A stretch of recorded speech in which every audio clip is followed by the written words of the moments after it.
In today's episode of the Brisbane Property Podcast, we welcome special guest Terry Ryder from hotspotting.com.au. Terry is going to share his many years of real estate experience, as well as some of the research that he's conducted that provides for a relationship between sales volumes and property prices. And we're going to be talking specifically about Brisbane. We hope you enjoy this episode. Welcome to the Brisbane Property Podcast with your hosts Melinda and Scott Jennison.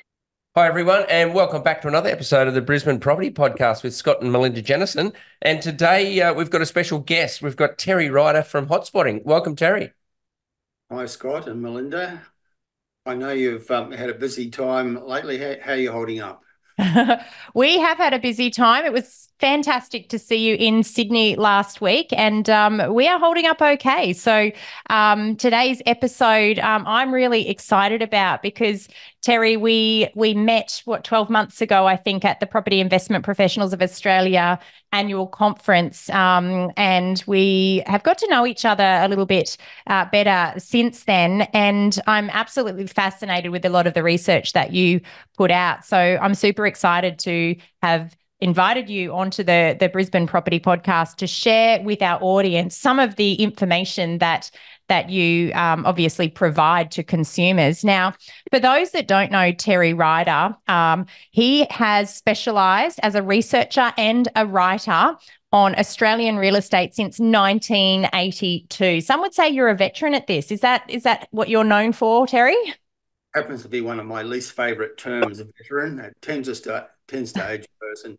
But yeah, I kind of got surprisingly appointed property editor of the Courier Mail that year, and protested that I knew nothing about real estate. But given that I've been dumped in that position, I decided to do the best that I could with it, and kind of an expertise and a specialty evolved out of that over time.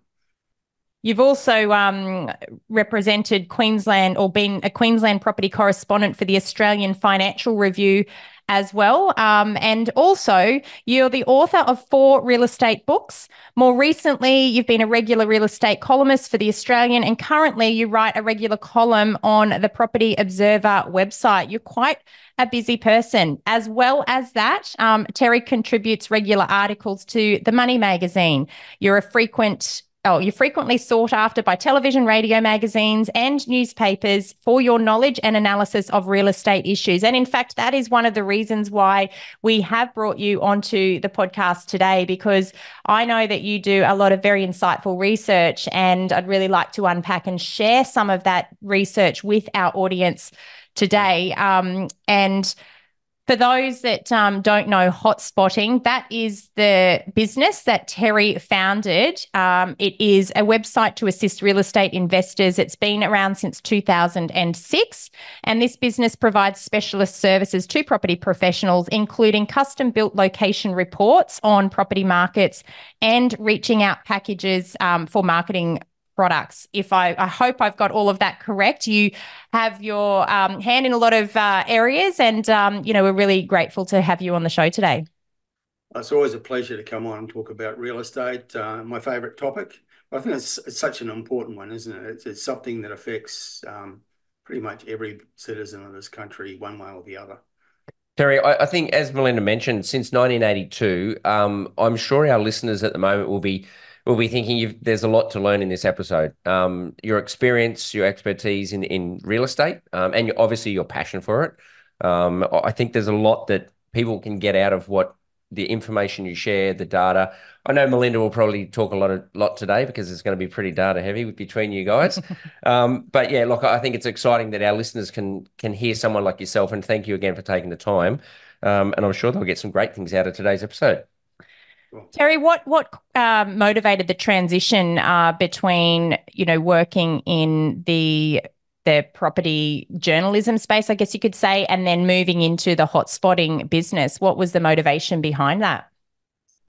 Look, just wanting to evolve and improve and advance, and partly was motivated by money. The income levels are pretty limited in news media. Mm-hmm. Unless you become a multimedia megastar, and I was receiving offers from the industry to do consultancy work, and you can't do that and be a journalist. So I had to make a choice eventually. So I evolved out of media into doing sort of, I guess, freelance consulting work as a researcher and a writer in the property industry. And eventually I came to the idea of starting the Hotspotting website business.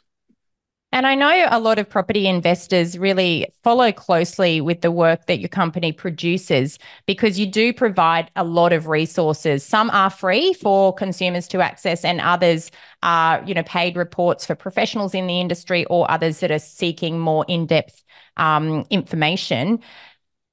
I've obviously spent a little bit of time myself researching some of the work that you've done in preparation for this podcast. And I will say, back in November last year, you released a podcast following your quarterly survey results of sales activity. And in that podcast at that time, you mentioned there were 83 suburbs in Brisbane that were ranked as rising markets compared to only 38 suburbs 3 months prior. And then also compared to only 12 months prior. So can you actually explain for our listeners how your research is conducted and how you come to identifying these areas where you consider suburbs as rising markets? Yeah, it's a very simple methodology, but we think quite effective and quite a laborious task, going through the whole nation, suburb by suburb, town by town. We're just looking for patterns of sales volumes, the number of sales that are happening in markets. And we do that because what we've observed over time is that when sales activity is rising, generally speaking, then prices will follow that trend, and also in the opposite direction. If sales activity starts to drop considerably quarter by quarter over a period of 6 to 12 months, perhaps, that would indicate that the previous upcycle is coming to an end, and price growth may end, or prices may even fall.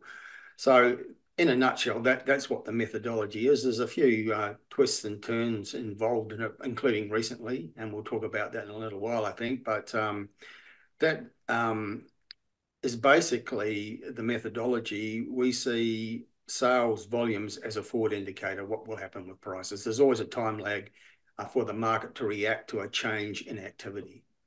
And Terry, how many years have you been tracking the sales data, just to give listeners an understanding of how you've come to the conclusion that sales volumes and market, are a forward leader for market movements or market price rises? We first started doing it in 2012, so it's now 12 years. We've been getting quarterly data from major research sources and producing a report that we call the Price Predictor Index, which we publish quarterly based on our analysis of those sales activity patterns. It's a really interesting analysis. And I know for a lot of our listeners that may follow mainstream media, which is obviously where you've come from, and now you're in the research field yourself, so you're reporting on more accurate information perhaps.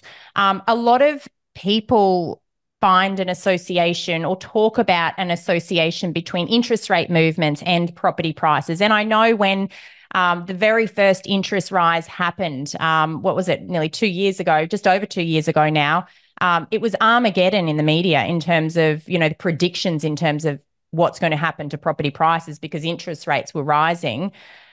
In your analysis and in your research, have you found any association at all between interest rates or interest rate movements and property price movements? Really, no. I strongly believe there's really no association at all. And I think we've got so much evidence over time, but including very recently in 2023, the evidence is very strong that interest rate movements are not the prime determiner of what happens with property markets. So I know a lot of economists think that there is, and a lot of journalists think that there is, but they keep being contradicted by what actually happens out there. I think it's a fact that many of the strongest and most spectacular property booms that we've had in Australia have happened at times of high and rising interest rates. The late 1980s is a spectacular example. I'm old enough to have had a mortgage back in the late 1980s, and we were paying eventually 17%. And the real estate boom just raged on. It came to an end eventually, of course. But also in the early part of this century, we had interest rates higher than they are now and rising over a number of years, but we had a very substantial property boom. And again, last year, 2023, with interest rates high and rising, many of the major markets in Australia had very, very strong price growth. So despite that, the economists will cling to their pet theory that it's all about interest rates and that we're all incredibly reactive to it, and the media thinks we're fascinated with the subject, so they have to provide us with interest rate speculation on a daily basis. And I just think it's not irrelevant, of course, because people are affected, but it's not the big determinant. I mean, in a word, right now, the thing that matters more than anything else is shortage. That's the thing that's overriding the impact of interest rate rises. So we still have prices rising strongly in many markets, and rents also rising very strongly. Tony, I'm glad you actually mentioned the mid-80s, because finally I've got someone on the podcast that actually relates to me when I talk about the mid-80s, when I bought a property with those interest rates as high as they were. So I think that's the first for our podcast that I've got someone that can actually relate to what I talk about all the time. Well, that was, the 80s was when I first became a property owner. And there's so many lessons that I learned from that. One of them was probably getting a little bit off topic, but I now have a philosophy of never ever sell. You buy good assets in real estate, you keep them. I wish I understood that back in the 1980s when I bought my first home in an outer suburb of Brisbane for $25,000. Can you imagine? I can imagine. It hurts. It hurts to think what that could be worth today. And my second purchase was actually in a suburb of Brisbane, Balmoral Heights, not far from the CBD. A humble house sitting on a hill with views up the Brisbane River to the Gateway Bridge, which I bought for $50,000. And today the land alone would be worth well over $1 million. Absolutely. Definitely. It pains me whenever I drive along that street and see that every one of those humble houses, including mine, have been knocked down and a mansion has been built in its place because the land is just so valuable. There's an excellent piece of advice in what you've just said. The land is so valuable, and for any property investors really wanting to understand what drives property values, it is the scarcity of land in a given location that can really determine the long-term, capital growth opportunity of an asset. If I can go on, Terry, absolutely, I agree with you that there's so many economists and journalists that get those property predictions wrong. And if only they were on the ground seeing what we see, or in the research understanding what we see, perhaps some of those predictions could be more accurate. The reality is there's so many things that can influence a property market. And you've pointed out one of the things that's having such a significant impact right now in Brisbane, and that is supply, or the shortage of supply. There's just not enough stock. But we'll get to that in this podcast. I've touched on what your predictions were back in November last year. Now, for anyone that listened to that podcast and got into the market at that time, they would be very or very lucky that they've locked in some very strong growth over the months since that time. Then in March this year, March 2024, you released a report in conjunction with CanStar, and this was about Brisbane as well. And at that time, you were ranking our city, Brisbane, in terms of Australia's real estate rising star of 2024. Can you help our listeners understand how you came to this determination? Certainly. That was based on data from late 2023, and we were looking at a number of indicators. We used 5 basic metrics to rank the major market jurisdictions around the country, 8 capital cities and 6 state regional markets. And we end up with a ranking of 1 to 14. Each of those metrics, each location gets a score. It's rental growth, vacancy rates, sales activity, recent movement in prices, and infrastructure spending. I kind of modelled that report on the State of the States report that ComSet produces to rank economies. We actually see a very strong correlation between economies and what's happening with local property markets. It explains why we have all these differences around the country. We certainly don't have one market. We've had markets in the last 12 months that have boomed and others that have been very mediocre and some that have fallen. It's all about local economy. So using that as a kind of my model, we developed a system of ranking the markets around the country in real estate using those 5 different metrics. And Brisbane came out with the highest, well, actually the lowest score. The lowest number is best in this methodology. And it ranked ahead of the market that everybody seems to want to be in right now, which is Perth. Also ahead of Sydney and Adelaide, although they all had very high rankings in that system. It's interesting because obviously now at the time of recording it is June 2024. Another or several more months have passed. Has anything changed in your assessment since November last year or even since March when, Brisbane was ranked as Australia's real estate rising star? Has anything changed in your assessment or that's come through in the research that you've conducted in that time? No, not really. The only thing I would say is that the price data that's been reported month by month by the big name national research entities is tending to bear out those rankings. Although we still have Perth leading, what we're sort of suggesting with our various research efforts is that Perth's ranking will start to wane. We think the peak has been reached, and there's growing evidence that that's the case, and that people are still piling into that market rather recklessly and need to exercise care. But the rise and rise of Brisbane continues, and I think that's going to be a factor for the foreseeable future, but also taking a longer term view. There's that 2032 Olympics horizon, which is going to continue to have an impact. We have looked at the impact that Olympics have had on host cities on real estate, and it seems there is an undoubted impact, but it's in the lead up more than after the event. And I think it's because there's so much activity in the lead up, particularly with the creation of the infrastructure or the upgrade of infrastructure that's going to be needed to host this incredibly big global event, and the focus it puts on a city and its lifestyle and its market. So I think Brisbane, both short-term and long-term, is looking like a very good place to own real estate. And just in relation to your analysis on sales volumes here in Brisbane, what are those sales volumes telling you now about the number of suburbs that are considered rising markets, and why do you think that is the case? Well, actually, the number of sales in Brisbane has dropped in the March quarter, which is the latest one for which we have the figures to analyse. And we've had to rethink our methodology around this because it became apparent that there is a reason for that, and it's not because buyers are less interested in Brisbane. It's because there is just an incredibly low level of listings. So we looked at, in producing the new edition of the Price Predictor Index, which is about to hit the streets in the next few days, we looked at listings, properties for sale right across the country. And it's actually only a few major markets that have this problem. There's no shortage of listings in Sydney or Melbourne or Canberra or Hobart.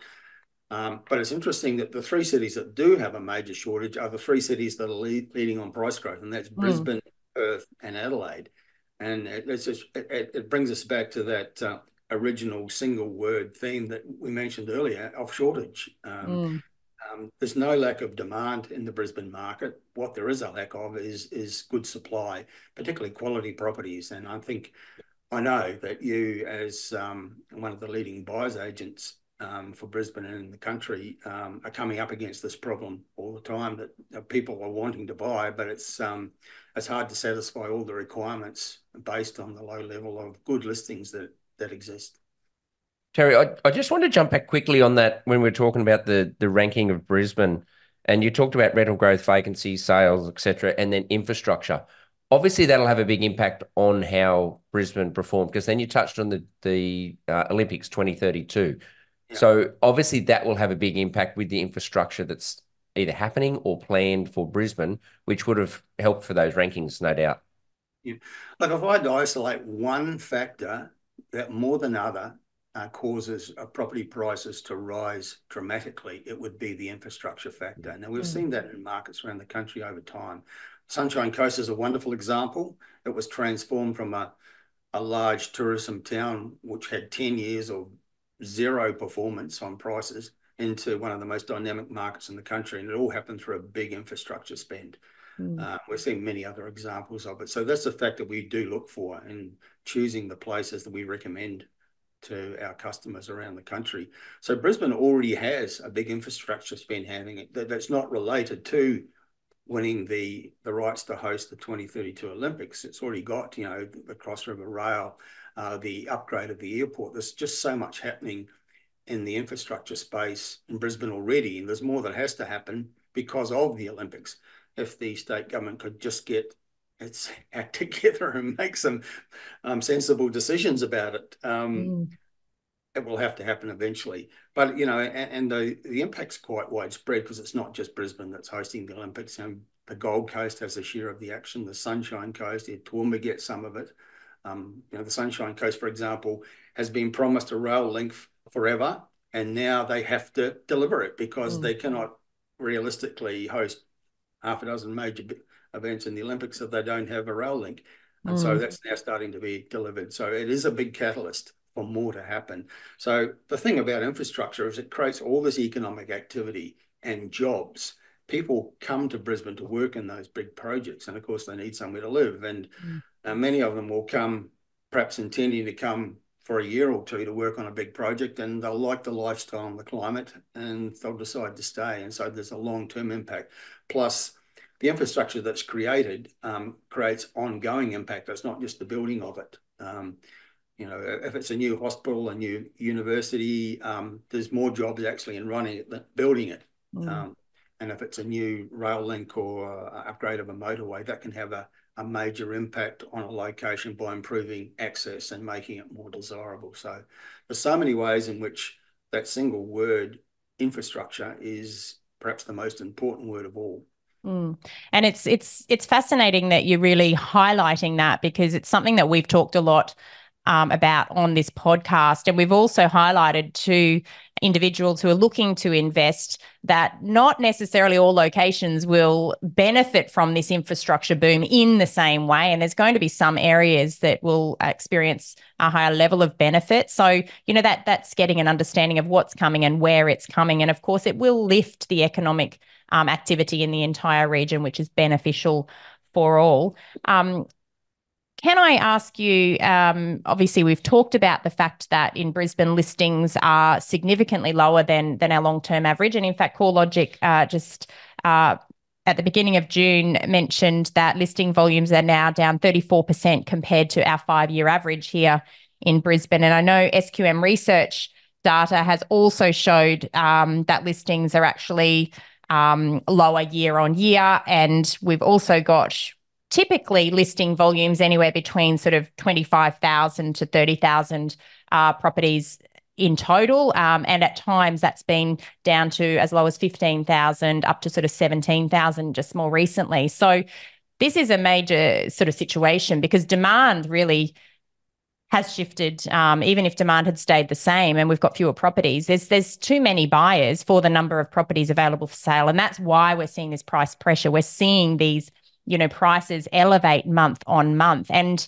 we were monitoring the Brisbane data up to the end of May and, up to the end of April, we suggested that the housing market was starting to slow, but we saw a reacceleration in the May data. So now that's assuming that there's actually more price pressure and we're starting to see those prices reaccelerate in terms of monthly growth.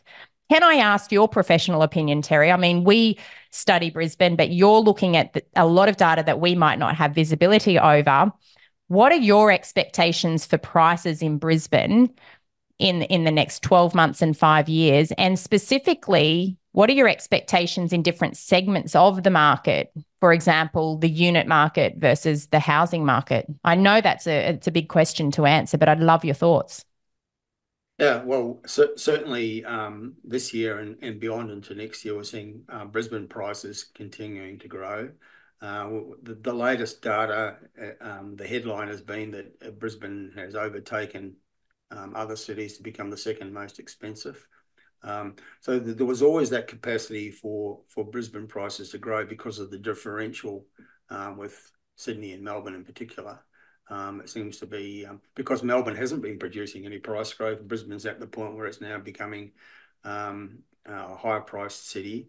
But there are lots of different markets within markets, as you point out. I think we're still going to see a strong demand in some of those outer ring areas because affordability is a big driver for a lot of people. But there also are a lot of one of the factors that's, I think, perplexed economists who think it's all about interest rates is that people are still being out there buying and paying big prices for property, but what they don't seem to understand is there's a big proportion of the market that actually buy mortgage free. They're cash buyers. It can be as much as 35% of buyers. And so I think what you're experiencing is a lot of demand for property up towards the upper end of the market as well. But one of the trends that we do see emerging more and more strongly, and it's a national trend, but Brisbane is very much at the forefront of it, is the demand for attached dwellings. And the dominant paradigm of real estate has always been that houses on land show better capital growth than apartments. Well, that is changing and has changed, I think, because whenever we look at not just the latest 12 months, comparing the median price growth for apartments and houses in the same suburb, but also the 10-year growth averages now more and more.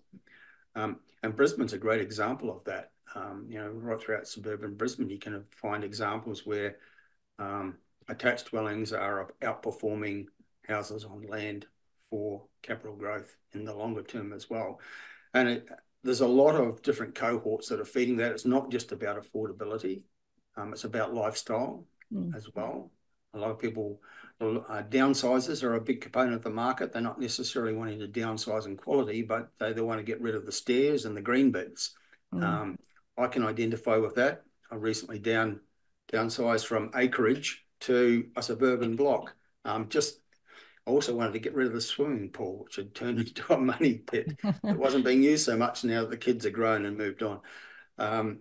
So downsizers, first-home buyers seeking affordability, people who like the low-maintenance lock-up and leave lifestyle, migrants who come from countries where attached dwellings are the norm, and increasingly we find that safety is a factor in people, that there's so much media about crime on the streets, and more and more people are feeling safer on the 10th floor of an apartment building with security features than at ground level. So all of those things are feeding into this big demand for apartments, and they're really starting to challenge that dominant paradigms. And I think that's a big trend to follow, and Brisbane's very much at the forefront of it. Yeah, Brisbane's apartment performance at a national level has been outstanding, especially in the last 12 to 18 months. So it's interesting, to hear all of those observations that you've made about some of the reasons behind that. And it's something that we've talked about for the last 2.5 years or so on this podcast, as we started to see a shift on the ground in terms of the number of buyers turning up to inspect these types of properties. And then, of course, we see that follow through in the data. Yeah, and generally on a weekend or weekdays, you get an open house to a unit, you'll have a lineup, and it will generally, in Brisbane at the moment, it'll sell probably out on that first weekend, and you'll have multi-offers on it straight away. And of course, one of the things, in terms of what generates capital growth, one of the things that apartments can often offer that many houses don't have is view, outlook aspect. And that's probably a factor that's helping to improve the capital growth performance of apartments. Terry, with your experience, probably for some of our younger listeners, maybe, What would you say is probably some of the biggest mistakes you've seen investors make, apart from selling that property? You said you sold Balmoral, so I won't stab you on that one again. But yeah, obviously long-term investing, we all believe in that to make money, and that capital growth, long-term investing is what we believe in. What's probably the biggest mistakes you've seen? Yeah, probably two features. One is being herd animals, and not being well researched and making decisions based on research, but probably more particularly an unwillingness to invest in advice and information. I think what separates those who are truly successful at property investment from those who are wannabes, and have a crack but don't really achieve the success that they hope for. And the stats show that less than 1% of people who own investment properties own 5 or more. It's that unwillingness to invest in advice and information, trying to do real estate on the cheap. They'll borrow money to spend the big money, but they won't spend relatively small sums of money to consult an accountant or a property lawyer to make sure that they're buying in the right entity and they've got their tax planning worked out. The use of a buyer's agent, I think, I've got all the knowledge and experience and expertise anyone could ever want, but whenever I buy, I always use a buyer's agent, and it surprised a lot of people. So why would you need one? Well, I like to have a sounding board. I don't consider myself to know everything and to always be right. So I like to have that expert input, but it's a huge time saver. I'm just too busy to devote the time it really needs. So I'm happy to pay the fee to a trusted advisor to get their input and to have them do the legwork for me. But a lot of people aren't willing to do that. And I think that's where people make mistakes and get disappointing results by trying to do real estate on the cheap. And it's the worst kind of false economy, I think. Agree. Before we wrap it up, I've got one last question that I'd love your input on, and again, it relates to the younger generation. What advice can you give to the younger generation? Because we're told that it's too hard for them to start investing, or they can't afford to, buy their own home. But what would your advice be to the younger generation in relation to property, buying a home or buying an investment right now? Yeah, they're constantly told every day, aren't they, in the media, that it's hopeless. They're doomed to a lifetime of renting, or it takes 15 years to save a deposit. Look, tune out all that media white noise. If it's your ambition, it's very doable, but you must understand that it requires compromise and sacrifice. No one achieves their dream home and their dream location with their first purchase. My first home, and it was true way back in the early 80s when I was able to buy a home for $25,000. I couldn't afford to do better than I was out near Ipswich in the far southwestern part of the greater Brisbane area. It got me on the ladder. And a couple of years later, I sold it for a profit and upgraded. I probably achieved what I would call my dream home on my fourth purchase, but you don't get it with your first. Understand that, but get your foot on the ladder, buy something you can afford, even if you've got to sacrifice or compromise on location, and get started. It's way better to be paying a mortgage than be paying rent, which is increasingly expensive. But to be ultimately successful, you've got to have a goal, and then you've got to have a strategy, a defined strategy for getting there. And a lot of people don't have that. And you've also got to be willing to create a team around you, be willing to spend money on advice, accountant, buyer's agent, quantity surveyor for depreciation advice, Mortgage broker. And we often say to people, build your team before you build your portfolio. We've sort of got a defined process, an 8-step process for success in buying investment property, actually looking for the property to buy step 7. But most people start at step 7. They just get excited and go online and start looking for things to buy without doing all those very necessary, perhaps boring preliminary steps to make sure that your ultimate big decision is the right one. I can't agree any more than that team set up around people.